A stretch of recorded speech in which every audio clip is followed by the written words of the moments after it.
Hello everyone, I am Sandeep Verma, your physics teacher. I hope you all are happy and healthy at home. So आज हम बात करने वाले हैं Ohm's law के बारे में. ओम्स लॉ हम पढ़ चुके हैं. The ratio of potential difference and the current will be a constant for a conductor whose physical properties remain same. If we does not change the physical property of a conductor, then the potential difference is directly proportional to the electric current, right? So that was the Ohm's law. But आज हम पढ़ने वाले हैं the derivation of Ohm's law. हम Ohm's law का drive यानी कि derivation कैसे करेंगे या कैसे इसको प्रूफ कर सकते हैं, ठीक है? तो हम यहाँ पर यूज करने वाले हैं concept of drift velocity and the relation between the drift velocity and electric current. So for proving the Ohm's law, first of all we know that इसे प्रूफ करने के लिए आपको पुराने फॉर्मूलेज लर्न होने चाहिए, तो इससे हम इजीली इसको प्रूफ कर सकते हैं. मैं साथ के साथ आपको वो फॉर्मूलेज भी रिवाइज कराता रहूँगा, right? So we know that the relation between the electric current and drift velocity I is equal to N E A V D. यही रिलेशन हमने कल भी पढ़ा था, ठीक है? So I is the electric current, N is the number of electron per unit volume, E is the charge on electron, A the cross section area, and the Vd is the drift velocity of the electron, right? And we also know that the drift velocity की value क्या होती है? The drift velocity Vd is equal to the magnitude of drift velocity, that is E into capital E upon m into tau, ठीक है? जहाँ E charge on electron, E electric field, m the mass of the electron, and the tau is the relaxation time, right? So put the value of Vd in first equation. Now क्या होगा? I is equal to n into a e into a into drift velocity, that means E into capital E upon m into tau, ठीक है? इसे simplify करके हम लिख सकते हैं n into e square into a into tau upon m into e. Clear? अब यहां पर एक बात और देखिए, इलेक्ट्रिक फील्ड E है, ठीक है? करंट I है, हमें यहाँ पर पोटेंशियल ऑफ चाहिए क्योंकि हमें क्या ड्राइव करना है? Ohm's law. तो ओम्स लॉ तभी ड्राइव करेंगे जब हम इलेक्ट्रिक करंट और इलेक्ट्रिक पोटेंशियल के बीच में रिलेशन पुट करेंगे. तो इलेक्ट्रिक करंट तो है, राइट? तो इस फॉर्मूले से हमें क्या निकालना है? इलेक्ट्रिक पोटेंशियल निकालना है. सो देखिए, इलेक्ट्रिक फील्ड की वैल्यू इलेक्ट्रिक पोटेंशियल की टर्म्स में पुट करें, या हम कहें कि we know that the electric field E is equal to होता है V upon L. Clear? So E is equal to V upon L. Is that means so I is equal to n E square into A into tau upon M into V upon L. That was the relation between the electric field and electric potential. Clear? And L is the length of the conductor, जिस conductor की हम बात कर रहे हैं, ठीक है? तो आगे सिंप्लीफाई कीजिए. We know that I upon V को इस तरफ ट्रांसफर कर दीजिए, ठीक है? तो ये बचेगा n into E square into A into tau upon m into L, right? Both side reciprocal कीजिए. So V upon I is equal to m into L upon n E square into A into tau, right? From this equation we can derive the Ohm's law, right? Suppose that was the equation first. In equation first, अब देखिए इस equation में देखिए, m is the mass of electron which is the constant value जो कभी change नहीं होगी. L length of the conductor, if the physical condition of the conductor remains same, यानी कि L length भी सेम रहेगी, लेंथ भी चेंज नहीं होगी. And number of electron per unit volume, it is also be a constant.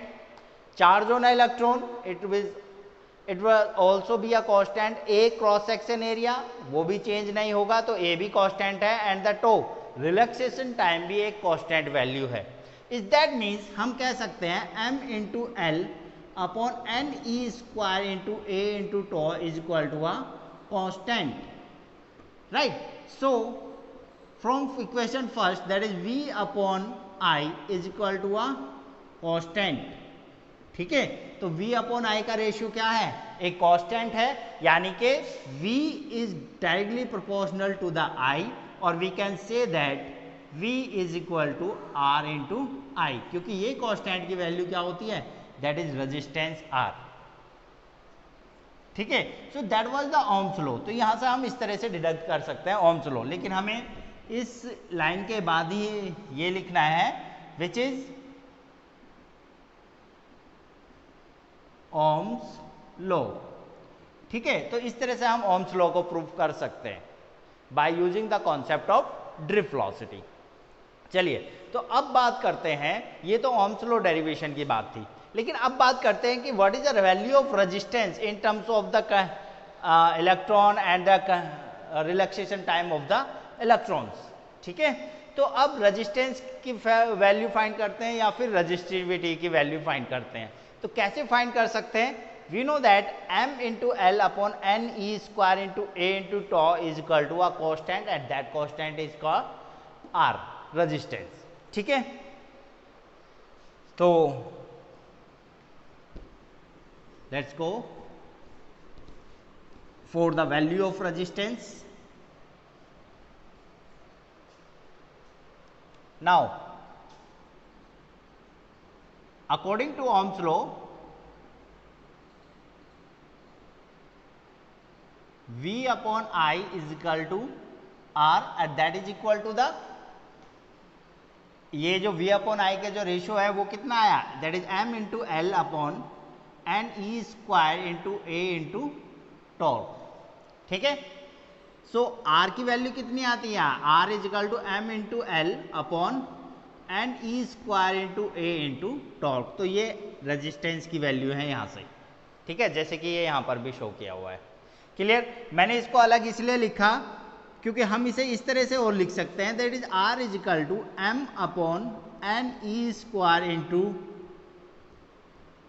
Torque relaxation time into L upon A, इनको अलग से नोट कर लिया, ठीक है। ऐसा क्यों किया, क्योंकि हमें पता है and we know that the resistivity, the resistance in terms of resistivity that is R is equal to rho into L upon A, ठीक है। That is the equation number 2 and that was the equation number 3। From equation 2 and 3, equation second और equation third को अगर हम compare करें तो देखिए क्या आता है, सेकेंड और थर्ड इक्वेशन सेम है, लेकिन जो रेजिस्टिविटी की वैल्यू है वो यहां से निकल के आती है। तो हम यहां से इस तरह से रेजिस्टिविटी की वैल्यू भी फाइंड कर सकते हैं। So we can say that the resistivity rho is equal to m upon N E square into torque.